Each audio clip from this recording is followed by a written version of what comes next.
12 with Sean Payton and co. Bringing in Bo Nix into the fold. Such an amazing moment for a quarterback who went through a journey in college football, struggling at times at Auburn, growing along the way with massive improvements at Oregon, ultimately making himself into a number one first-round pick. I almost get number one overall pick. That would have been interesting for Bo Nix. But Adam, why did Sean Payton feel like Nix was the right choice for them at Denver?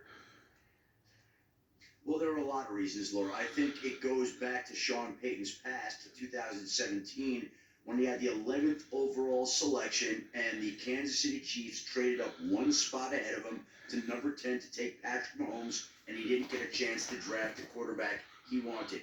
When he scouted Bo Nix this time, he felt the same way about Nix that he did about Mahomes. The Broncos flew out to Oregon. They went to the pro day. They stayed over and had a private workout with Bo Nix the next morning. And the day before, the night before, they sent him 3 days of plays of installation to go through. At 8 a.m. the next morning, Bo Nix came in and knew everything, wowed him in the classroom. They went on the field for 90 minutes. He was throwing darts. His accuracy impressed them.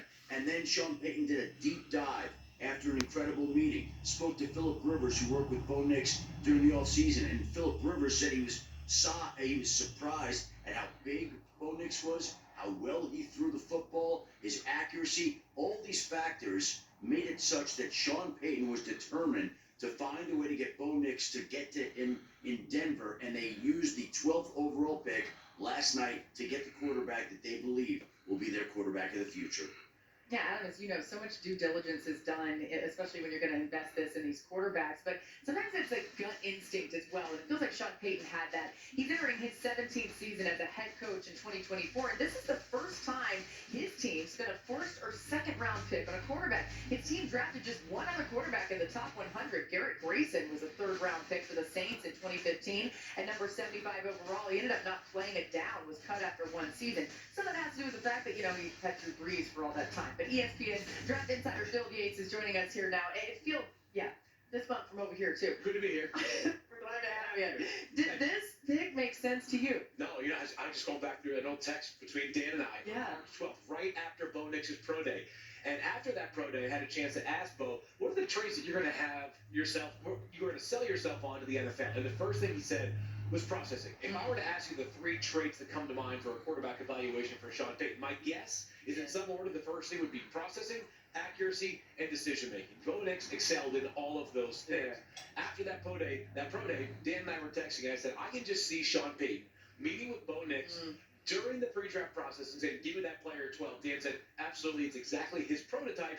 And here we are a month and a half later, and that came true. Bo Nix, who last year had 3 interceptions compared to 45 passing touchdowns. And by the way, one of those 3 interceptions was a drop pass by his wide receiver. The accuracy off the charts, set the single season FBS record in that regard. Doesn't surprise me at all that he now ends up with the Broncos, especially because with 5 quarterbacks off the board in the first 10 picks, the Broncos realize we can't wait around any longer. We have no second-round pick. We have no chance if we don't do it right now. And the pick really is about who Bo Nix isn't. One, he's no longer the player that we saw at Auburn when he was young, running around. And then 2, he isn't this check-down merchant or behind-the-line-of-scrimmage player that everyone kind of categorized him as. He's really become this in-the-pocket ownership type of quarterback. I think a couple things. The understanding of what the right kind of throw means. Okay, you motion the back out, it's man-to-man coverage. This is going to be a beautiful crosser as they clear the bottom of the screen. Now, Bo, when he was early on, he would throw this ball probably right now as he gets to his drop, and that linebacker dropping out would pick it off. But he sees that guy kind of going to the space that the receiver wants, knows that it's been cleared out, and he just levels and layers that throw over with not too much air, but enough to get over that underneath defender, which is fantastic. Now, he still has that physical talent that we saw when he was young. All-out pressure from Oregon State defensively. You don't have enough to block. You're going to get man-to-man coverage. He knows that they can't block it up. I kind of think he sets that and then gets out inside the pocket with the athleticism. Again, when he was younger, he would just run.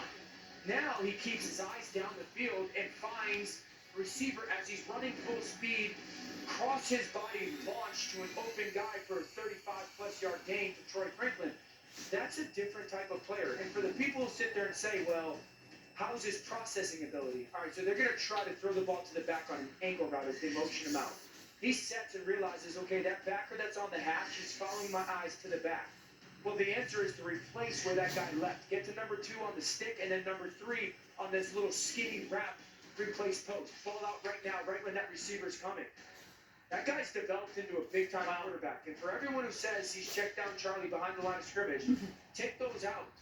Yeah. For people who have thrown the ball past the line of scrimmage, downfield, he was as accurate as the guy that went number 2, even more so. So I think he's a case study in how important it is to stay committed to that process of college football. Yeah, I mean, there was a lot to like on the tape from Oregon, but I would say there's a lot to like from players who were not named Bo Nix as well, including one who has yet to be drafted in Troy Franklin, who's an absolute speedster.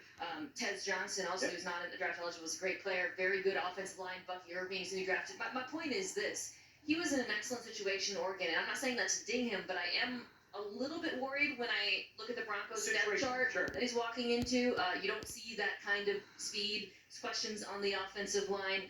So while I get the fit, I see the vision, I see that he has a lot of the attributes that Sean Payton has historically liked in quarterbacks. I am a little bit concerned about that sort of transition because he's going to be facing a level of adversity I don't think he really encountered at Oregon. If I was trying to draw, go ahead, Dan. No, go.